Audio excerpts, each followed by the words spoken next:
Hey guys, welcome back to the channel.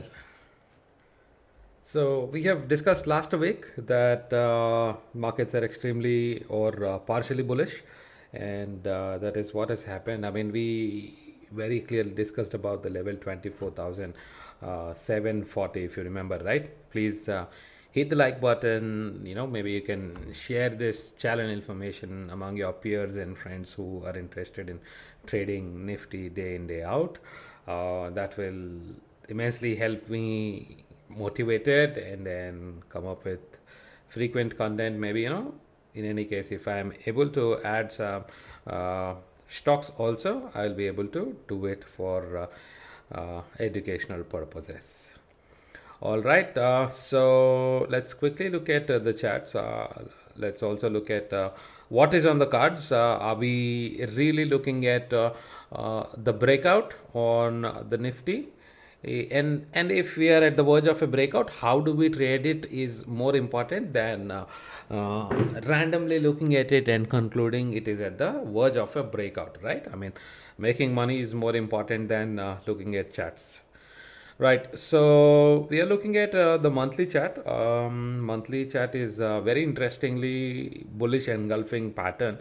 How long this will go, nobody knows. Let's keep it very clear, and let's also look at the weekly chart. So it looks like W pattern on the cards, and let's also look at the daily chart. Here we are able to make out that W pattern very evidently, right?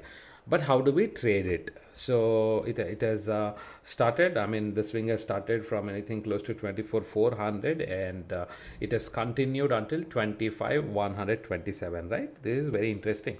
And how do we trade? I mean, if at all, if Nifty doesn't stop here and continuously go here in a bullish wave, then we might as well need to reconsider about the breakout, and we have to keep an open eye for the bearish markets also in the coming days. However, if the Nifty is trading in this level, I mean, holding this level and holding this breakout level for some time is very important.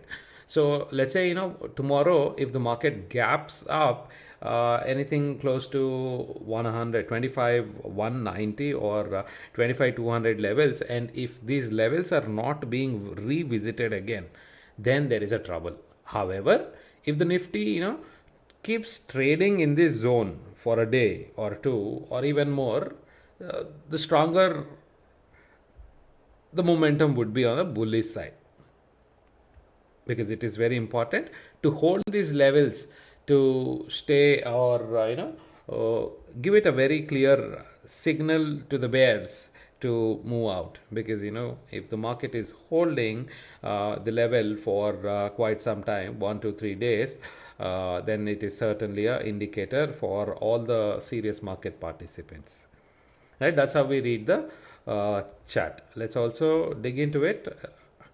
In a 1 hour chart, there is a gap up, hold at the level, gap up, hold at the level, there is a gap up again. Very interesting to see all these gap ups being holding the levels. And tomorrow or in this week, what we can expect is holding these levels 25,150 or 25,200, 25,100, and then making a retest also is very important. So if the Nifty is breaking out this level, I mean, after holding this level for a day, if it is breaking out, then this might as well come back to this level and retest and then take off again. All right, so earlier we traded this swing very nicely.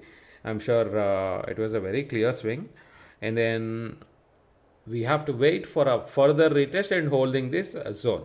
However, if at all market gaps up and then continues in this direction without holding this level, then there is a trouble. We will talk about it as and when we see if there is any bearish momentum on the cards. However, if there is a small little bearish trade also, I would certainly not recommend carrying it overnight, right? It can probably give you a small little money in the intraday trades, but nothing on the holding side or the long term carry forward trades for Nifty.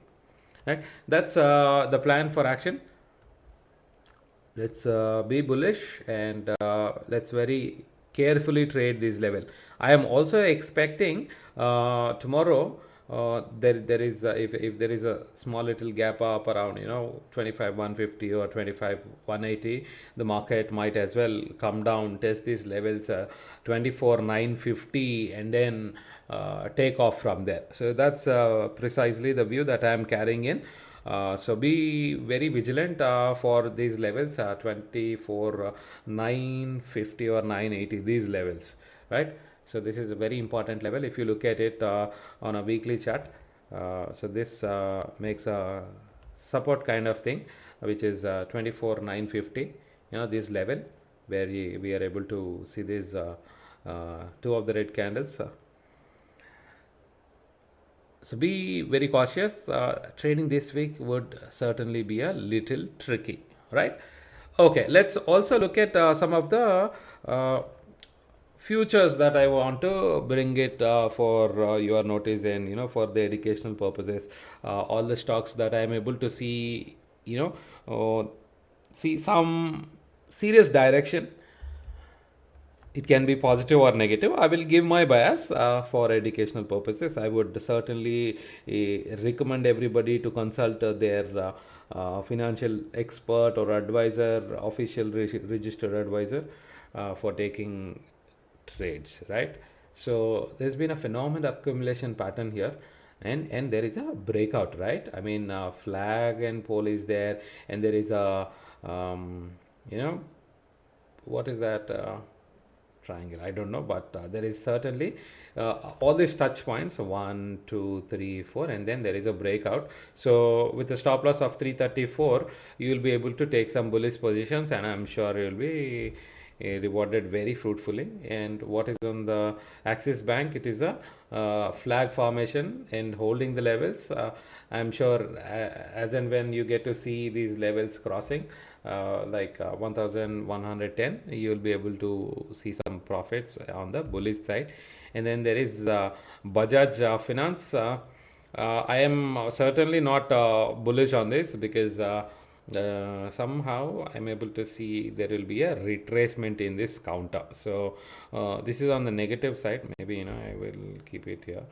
And then there is ITC. ITC seems to be on the bearish side of the trade because there is an exhaustion pattern here, and there is a comeback, a retracement, and then there is a retest also in these levels. So the moment you get to see ITC trading below 414, you can have a small stop loss and then trade it on the negative side. But yeah, be very cautious. We have already talked about Axis Bank, AB Capital. So there is a rejection in the higher levels, very evident, you see. So if you are able to see AB Capital below 21 to 91.40, you might as well consider a stop loss and then trade it for the negative direction. And then Indus, I will also keep this on the downside. So the Indus Tower is extremely bullish. I mean, if you are able to see it, there is a breakdown, and then Indus Tower is holding the level, right? So you can have a very small stop loss as and when you see the counter trading above 363. Have a small stop loss and hedge the futures or trade in small quantities at your convenience, and your level of expertise also is important while trading. So I would recommend carrying small little quantities. If you are a seasoned trader, you can do a futures trade. All right. Maybe if you are not a seasoned trader, if you still want to give it a shot, do futures trading with a hedge. I mean, you buy a future, buy a put also. All right. All right. So that's about it for this week. Markets might as well be a little stagnant. There will not be a great momentum in one side. It can be bullish or bearish. There might as well not be a great momentum. If the markets go up, they might come down. If they go down, they might come up. That's the view for this week. So happy trading, guys. I would once again request you all to please share this content information, I mean, the channel information among your friends. If I see more views, more likes, more comments, I'll be more than glad to share my P&L, do all that, answering your comments, going live sometime when you're comfortable, all that. Thank you. Have a great time trading next week. I will see you in the next video next week. Bye bye.